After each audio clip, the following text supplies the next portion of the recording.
दोस्तों नमस्कार, मैं अखिलेश गुरु एक बार फिर आपका स्वागत करता हूं। दोस्तों होशंगाबाद में 182 परिक्रमा वासियों की जमात के साथ पूजनीय महामंडलेश्वर ईश्वरानंद जी महाराज उत्तम स्वामी जी के नेतृत्व में परिक्रमा वासियों ने होशंगाबाद में रात्रि विश्राम किया। छोटी छोटी झलकियां आपको दिखा रहा हूं और बताऊंगा इस वीडियो में कि परिक्रमा वासियों की क्या दिनचर्या होती है। सामूहिक परिक्रमा कर रहे हैं, पैदल परिक्रमा कर रहे हैं, माँ समर्पण नर्मदा परिक्रमा के नाम से। तो बने रहिए पूरे वीडियो में। वीडियो अच्छा लगे लाइक शेयर कीजिएगा, चैनल पर नए हो सब्सक्राइब कर घंटी की बटन दबाएं। हर हर नर्मदे हर। संक्षिप्त में इस यात्रा के बारे में आपको जानकारी दूंगा। स्वामी जी की कृपा और स्वामी जी की इच्छा से और हम सब लोगों ने इस यात्रा की रूपरेखा बनाई, यात्रा की रूपरेखा बनाकर और हमने ये यात्रा प्रारंभ की। देश में, इस भारत भूमि में, इस मध्य प्रदेश में 150 साल बाद इस प्रकार की यात्रा निकाली गई। आज से ठीक 150 साल पहले और इस देश के अंदर, इस मध्य प्रदेश के अंदर गौरी शंकर महाराज जी ने एक विशाल यात्रा निकाली थी। गौरी शंकर महाराज जब यात्रा में निकले, हजारों की संख्या में गौरी शंकर महाराज के साथ यात्री निकले। उनके साथ घोड़े, हाथी, ऊंट, गाय इत्यादि सब लेकर के, लेकिन उनके जो समय है वो सुनिश्चित नहीं था। कहीं 1 दिन, कहीं 5 दिन, कहीं 1 महीना, कहीं 2 महीना, कहीं पूरा चतुर्मास। इस प्रकार से गौरी शंकर जी ने इस माँ नर्मदा जी की बड़ी संख्या को लेकर के और इन्होंने परिक्रमा की। गौरी शंकर महाराज जी सन 1888 में आपके इसी नर्मदापुरम जिला के कोकसर नामक गांव में और उन्होंने समाधि ली। हम लोग भी कोकसर जाने वाले हैं परसों। बंधुओं, गौरी शंकर महाराज के बाद फिर स्वामी जी के योजना के अनुसार और 14 नवंबर 2021 देव उठनी 11 के पावन अवसर पर 182 लोगों को लेकर स्वामी जी निकल पड़े नर्मदा पथ परिक्रमा की ओर। नर्मदा पथ परिक्रमा की ओर मध्य प्रदेश के 16 जिले, गुजरात के 4 जिले और महाराष्ट्र के 1 जिले, 3445 किलोमीटर की एक कठोर यात्रा, पहाड़, पर्वत, नदी, सहायक नदियां, उनको पार करते हुए आज हम 1500 किलोमीटर पूर्ण कर चुके हैं। ये मां नर्मदा की कृपा से। हमारे इस यात्रा में 19 साल के बालक से लेकर के 85 साल तक के बालक, हमारे बालक और बालिकाएं चल रहे हैं। आपको लग रहा होगा कि 85 साल के बालक बालिकाएं होती हैं क्या कहीं, पर माँ के सामने तो हम सब बालक और बालिका ही हैं। उनके सामने हम क्या हैं, बालक बालिका नहीं है। तो ये सारे के सारे लोग चल रहे हैं। 41 माता बहनें हमारे साथ चल रही हैं। 41 माता बहनें जो हमारे साथ पैदल पैदल पैदल। दूसरी हमारी विशेषता, ये संपूर्ण यात्रा, जैसे अभी समाज के बहुत सारे लोगों ने और यहाँ पर स्वामी जी को जो है उन्होंने बाकायदा शाल ओढ़ाकर, साफा बांधकर स्वागत सम्मान किया। संपूर्ण यात्रा का पूरा खर्च, भोजन, पानी, आवास, निवास, नाश्ता, सब कुछ समाज आधारित है।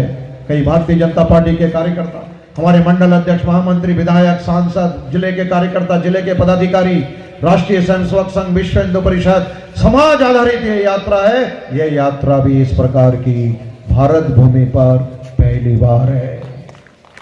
पहली बार ये यात्रा है। इस यात्रा में रोज नित्य प्रति यह यात्रा 180 दिन की यात्रा है।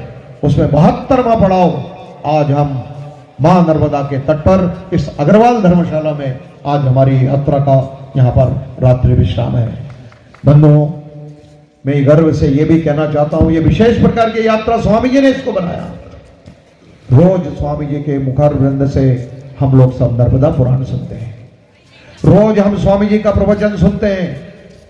रोज प्रातःकाल त्रिवेणी वृक्ष लगाया जाता है, बड़, पीपल और आंवला। 3 वृक्ष रोज एक ही स्थान पर, जिसको त्रिवेणी कहते हैं, स्वामी जी लगाते हैं।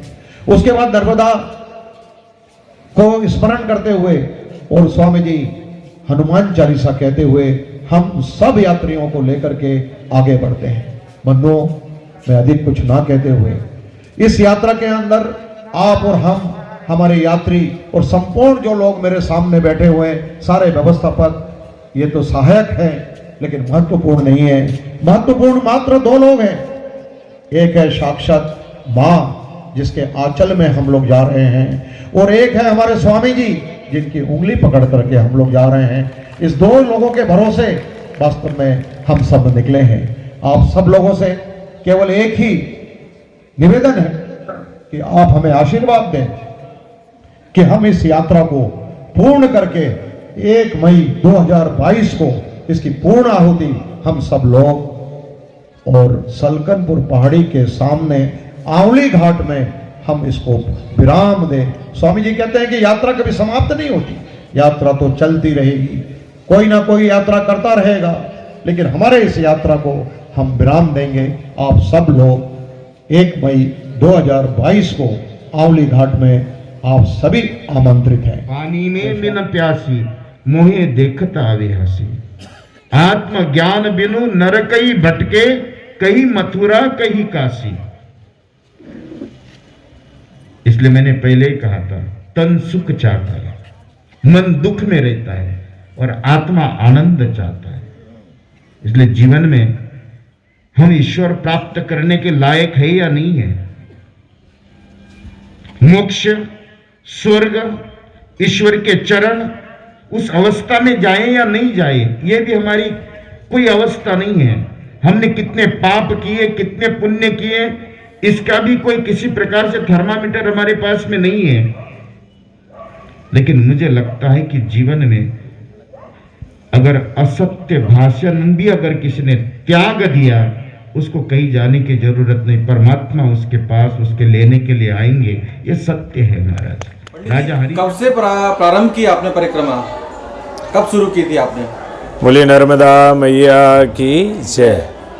माँ नर्मदा की असीम कृपा से मार्गशीर्ष माह शुक्ल पक्ष की पूर्णिमा 19 दिसंबर 2021 को माँ नर्मदा की पैदल परिक्रमा प्रारंभ की और माँ की परिक्रमा अमरकंटक से प्रारंभ करके 19 दिसंबर की रात्रि विश्राम तो अमरकंटक में ही किया।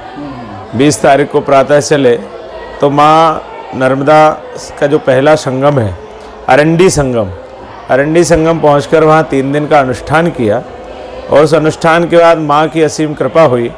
वहीं से समर्पण माँ नर्मदा परिक्रमा में परम पूज्य महामंडलेश्वर स्वामी श्री 1008 श्री ईश्वरानंद जी परम पूज्य उत्तम स्वामी जी महाराज का परम पावन सानिध्य प्राप्त हुआ और 23 दिसंबर से महाराज जी के परम पावन सानिध्य में ही हम लोग परिक्रमा कर रहे हैं। बहुत बढ़िया। ये कितने दिनों में पूरी होगी परिक्रमा आपकी? माँ नर्मदा जी की पैदल परिक्रमा हमारी करीबन 30 मई तक संपन्न होगी। 30 मई की जी। निकले तो थे माँ ललिता आश्रम से अमरकंटक के लिए 9 लोग। 9 लोग? हाँ, और अमरकंटक में 10 विधि स्नान आदि करके मुंडन संस्कार आदि कराकर संकल्प के साथ में 9 लोगों ने परिक्रमा प्रारंभ की थी, पैदल परिक्रमा। पर माँ की ऐसी कृपा हुई कि वो 9 जो पूर्णांक था वो परम पूज्य महाराज जी के साथ मिलकर के अब हम 182 परिक्रमावासी महाराज जी के साथ चल रहे हैं। आज होशंगाबाद में क्या क्या कार्यक्रम हुए माँ ललिता आश्रम में? महाराज जी के साथ 182 परिक्रमावासी मध्यम काल में अभिजित मुहूर्त में माँ ललिता आश्रम पधारे और ये हमारा परम सौभाग्य का विषय था कि माँ ललिता आश्रम छोटा सा स्थान, माँ का साधना का स्थल है। वहाँ पर 182 परिक्रमावासियों के साथ पूजनीय महामंडलेश्वर जी का आगमन हुआ। वहीं पर सभी की भोजन प्रसादी हुई। माँ ललिता आश्रम का क्रम है कि अनेकानेक ग्रंथों का प्रकाशन कराना। जो कुछ संस्कृत में कठिन ग्रंथ हैं उनको दोहावली, चौपाई आदि में हमारे परम पूज्य गिरिमोहन गुरु जी जो हैं उन्होंने शिव पुराण को दोहावली में कथाओं को सम्मिलित किया है और देवी भागवत, और साथ में ही संभवतः माँ ललिता का अगर ललिता सहस्त्रनाम कोई पाठ ना कर सके तो ललिता चालीसा लिखा है और माँ नर्मदा चालीसा, ऐसे 4 ग्रंथों का पूजनीय महामंडलेश्वर जी के कर कमलों से लोकार्पण होगा। बहुत बढ़िया। पंडित जी, जब आप पूरी परिक्रमा कर लेंगे तब आपसे हम संस्मरण आपके बहुत सारे सुनेंगे, पर अभी तक की जो यात्रा आपने की है कोई एकाध संस्मरण यदि आप सुनाना चाहें। माँ तो बड़ी दयालु है। माँ नर्मदा की बिना कृपा के कोई भी एक पग परिक्रमा नहीं कर सकता। फिर पूरी पैदल परिक्रमा 34-3500 किलोमीटर की करना, इसे तो पग पग और क्षण क्षण चलने वाली क्रिया को प्रदक्षिणा कहा जाता है और उसी पर माँ की कृपा से पैदल परिक्रमा वासी परिक्रमा कर पाता है। मैं तो प्रथम दिवस की आपको एक संस्मरण सुनाता हूँ कि जब हम लोगों ने मुंडन संस्कार आदि कराया और अमरकंटक में जो परमादरणीय आचार्य जी थे उन्होंने पूजन पाठ कराया और हम परिक्रमा वासियों को करते करते दिन के 2-3 बज गए। तो हमने सोचा आप शाम को ही प्रसादी पाएंगे, दिन में क्या करें। तो अनेक स्थानों पर दर्शन किया, थोड़ा और भजन पूजन किया, फिर पूजन करके हम मार्कंडेय संन्यास आश्रम पहुँचे। वहाँ जब पहुँचे तो वहाँ जहाँ रुकना था वहाँ पहले से ही परिक्रमावासी रुके हुए थे। गीता स्वाध्याय पहुँचे, वहाँ भी परिक्रमावासी रुके हुए थे। फिर हम पहुँचे गायत्री मंदिर। जब गायत्री मंदिर पहुँचे तो वहाँ में रहने की बड़ी व्यवस्थित व्यवस्था मिली। वहाँ निर्माणाधीन है, बड़ा काम कर रहे हैं गायत्री मंदिर वाले लोग। पर जब हमारे पास सूखा अनाज था तो हमने उनसे कहा यहाँ भोजन बनाने की क्या व्यवस्था है। तो उन्होंने कहा महाराज जी हमारे पास गैस की व्यवस्था है नहीं और लकड़ी हम जलाने नहीं देंगे। अच्छा। हाँ, अब पूरे दिन से हम 9 लोगों ने प्रसादी कुछ पाई नहीं थी। स्वाभाविक था कि मन में ऐसी इच्छा तो थी कि प्रसाद बन जाए, भगवती को भोग लग जाए और कुछ पालें। ऐसा चिंतन ही कर रहे थे कि जिन पंडा जी ने हमारी पूजन कराई थी उन्हीं की तरफ से कोई सेवक आया और उसने कहा कि महाराज जी आपका प्रसाद जो है वो मैं ला के दूँगा। मुझे अभी पंडित जी ने बताया जब मैं उनके दर्शन करने गया कि आज ही 9 लोगों ने यहाँ से पैदल परिक्रमा प्रारंभ की है। तो मैं वहीं से पीछे पीछे आपके चले आया। पहले मुझे पता चला आप मार्कंडे में रुके हैं, वहाँ गया तो पता चला वहाँ से निकल गए हो। फिर गीता स्वाध्याय गया, वहाँ से चला आप यहाँ आए हो।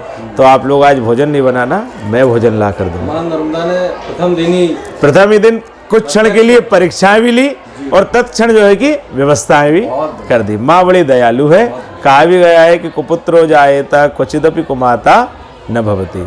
माँ बड़ी दयालु है, कृपालु है और हर क्षण हर पल माँ नर्मदा की पैदल परिक्रमा में माँ ही साथ चलती है। उसी की कृपा से परिक्रमा हो रही है और ये परम सौभाग्य का विषय है कि माँ नर्मदा की परिक्रमा पैदल तो करते हैं पर इतनी बड़ी संख्या में और पूजनीय महामंडलेश्वर जी के साथ। क्योंकि विद्वानों के मुख से सुना है कि संत मिलन और हरि कथा जग में दुर्लभ दोए, शुतदारा और लक्ष्मी तो पापी के भी हो। तो संत का मिलन परम पूज्य महाराज जी की उपस्थिति में, उनकी सन्निधि में, उनकी छत्र छाया में हम लोग साथ चल रहे हैं और रोज महाराज जी हमें नर्मदा पुराण की कथा सुनाते हैं। तो दोनों चीज़ जो दुर्लभ थी वही हमको सुलभ हो गई। प्रतिदिन कितना पैदल चलते हैं अभी?